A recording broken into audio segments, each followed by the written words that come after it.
नमस्कार मित्रों, मैं अनिल वत्स। हमेशा की तरह इस मास का राशिफल वृश्चिक राशि वालों के लिए, जिसे अंग्रेजी में स्कॉर्पियो भी कहते हैं, एक बात का ध्यान रखें, चंद्रमा आपका जिस राशि में होता है वही आपकी राशि होती है। अपनी जन्मपत्री खोलें, देखें चंद्रमा कौन से नंबर पे। 1 पे है तो आपकी पहली राशि मेष राशि, 3 पे है तो मिथुन राशि, 8 पे है तो वृश्चिक राशि। तो आप जिसकी वृश्चिक राशि है उनकी हम बात कर रहे हैं।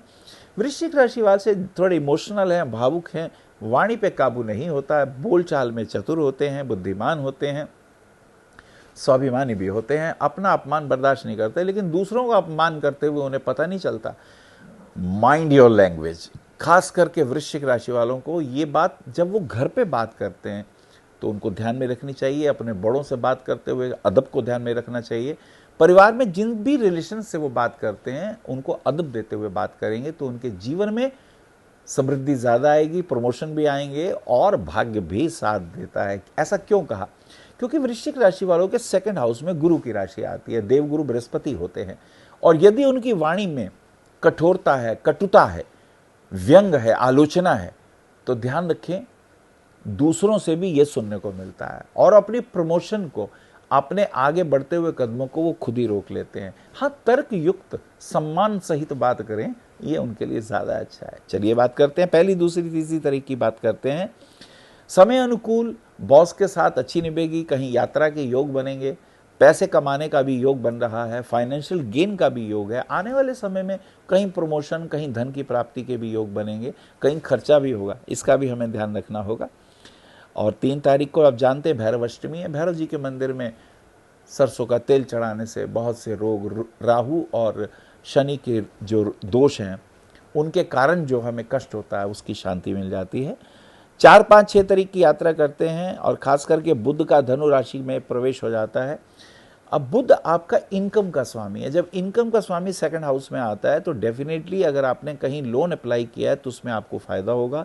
Now the lord of second house and the lord of fifth house both are aspecting, the aspect Jupiter is aspecting to the Mercury, so there will be financial gain definitely. लेकिन इसी के साथ साथ फाइनेंशियल गेन तो होगा, लेकिन हमें यह भी ध्यान रखना है कहीं चोट इत्यादि भी ना लग जाए, कहीं जो रुपया हमें मिले कहीं किसी को बीमारी इत्यादि में ना चला जाए या किसी को उधार ना दें, ये भी ध्यान रखना है। This is important.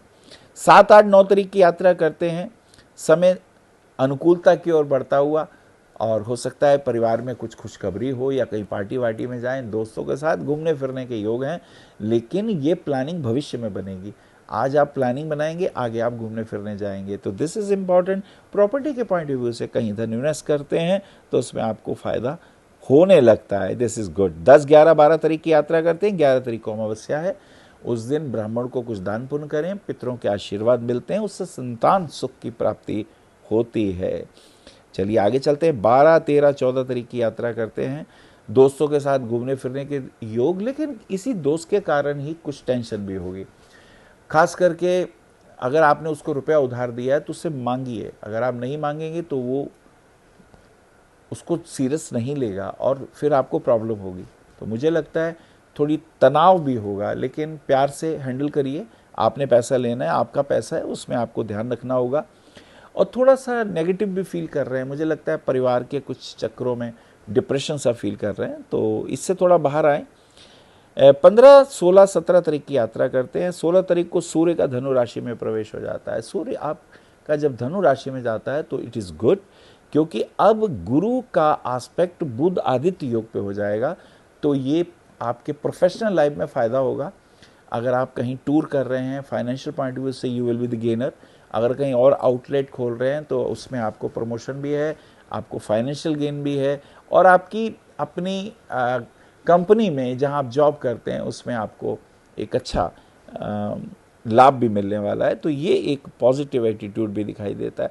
17, 18, 19 तारीख की यात्रा करते हैं। समय कुछ अनुकूलता की ओर बढ़ता हुआ, और इस अनुकूलता में परिवार के प्रति ध्यान रखिएगा। संतान के प्रति थोड़ी टेंशन होगी आपको।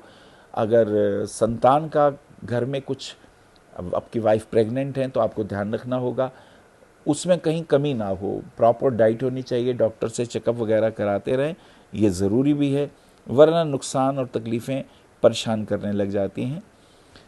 थोड़ा हमें केयरफुल तो होना ही पड़ेगा। चलिए इसके बाद चलते हैं 19, 20, 21 तारीख की यात्रा करते हैं। 21 तारीख मोक्षदा एकादशी, गीता जयंती भी है। कहीं खेलने जाएंगे, खेलने से नेम फेम की प्राप्ति होगी, अच्छा खेल खेलेंगे, लेकिन ध्यान रखें चोट लगने का भी भय लग रहा है। मुझे लगता है आपके लेफ्ट आर्म में, लेफ्ट कंधे में कहीं तकलीफ हो सकती है और कमर में भी कहीं तकलीफ हो सकती है, तो आपको इसका ध्यान रखना होगा। दिस इज़ इम्पॉर्टेंट, ये वेरी इम्पॉर्टेंट है। चलिए अगली यात्रा करते हैं। 22, 23, 24 तारीख की बातें करते हैं। 23 तारीख को अनंत त्रयोदशी है। त्रयोदशी वाले दिन बेटियां सुंदर पति पाने के लिए व्रत भी करती हैं और मंगल का तुला राशि में प्रवेश हो जाता है। अब जब मंगल तुला राशि में प्रवेश करता है तो हमें बहुत ध्यान भी रखना है। शुक्र मंगल का योग बन गया है। ये योग चरित्रहीनता भी दिखा देता है और अन्य दूसरों के साथ संबंध भी जोड़ देता है, तो बी केयरफुल। अपनी वाइफ के साथ संबंध अनुकूल रखें, उनके साथ ईमानदारी भी रखें और मुझे लगता है छोटी मोटी बातों से हमें घर में क्लेश नहीं करना चाहिए। ये क्लेश अगर बढ़ा तो आपको परेशानी होगी और ऐसे में वाइफ घर छोड़ के भी जा सकती हैं और ये भी हो सकता है वो अपने घर चली जाएं और ये आपके लिए फिर मुसीबत खड़ी हो। तो इस मामले में थोड़ा सा आपको ध्यान रखना होगा। 25, 26, 27 तारीख की बात करते हैं। 25 को शुक्र का वृश्चिक राशि में प्रवेश हो जाता है, ये कुछ बेहतर हुआ। Now the Venus is aspecting the 7th house. For those person they are having a Scorpio as ascendant and Venus is not a good planet, having a lordship of 7th house and 12th house. A good planet अगर वो square का Lord होता है तो वो अशुभता देता है यदि उस पर पाप प्रभाव हो। शनि का प्रभाव है और सबसे बड़ी बात है now Venus is placed between two malefics, मंगल और सूर्य के बीच में, तो हस्बैंड वाइफ के रिलेशन में क्लैश आ रहा है, टेंशन आ रही है छोटी छोटी बातों से। मुझे लगता है आपको अपनी बात को प्यार से समझा के और शांत तरीके से रखनी चाहिए और इसमें आपको लाभ भी होगा, फ़ायदा भी होगा।